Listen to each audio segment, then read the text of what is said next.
ரெண்டு பேருக்கு நடுவுல தான் போட்டியே. ஒண்ணு, நீச்சு காலத்தை பயன்படுத்தி தங்களின் நீதி பற்றாக்குறைகளை இன்னொன்னு, நமக்கு ஒரு தொகுதியில 80,000 ஓட்டு கிடைச்சிருங்க. முதலமைச்சர் விஜய் அவர்கள் பதவி ஏத்துக்கும் போது தமிழ்நாட்டுல எந்த அளவுக்கு கடன் இருக்குன்னு சொல்லிட்டு வெள்ளை அறிக்கை ரிலீஸ் பண்றேன்னு சொல்லியிருந்தாரு. அந்த வகையில நேத்து ரொம்ப கஷ்டப்பட்டு நம்ம நிதியமைச்சர் வந்து வெள்ளை அறிக்கை ரிலீஸ் பண்ணிருக்காரு. அது ஒண்ணு இல்ல, கீழே போட்டுரு. அதுலயும் அவரோட தமிழ் புலமை இருக்கு அப்பப்பா அப்படின்ற மாதிரிதான் இருந்தது. நீச்சு காலத்தை பயன்படுத்தி தங்களின் நீதி பற்றாக்குறைகளை கட்டுப்படுத்தி குறைந்ததுதான்.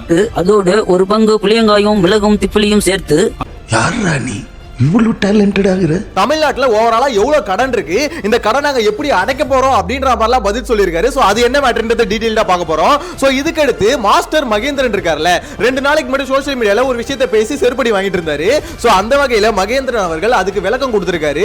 நான் தானே பேசுறேன் சார். சின்ன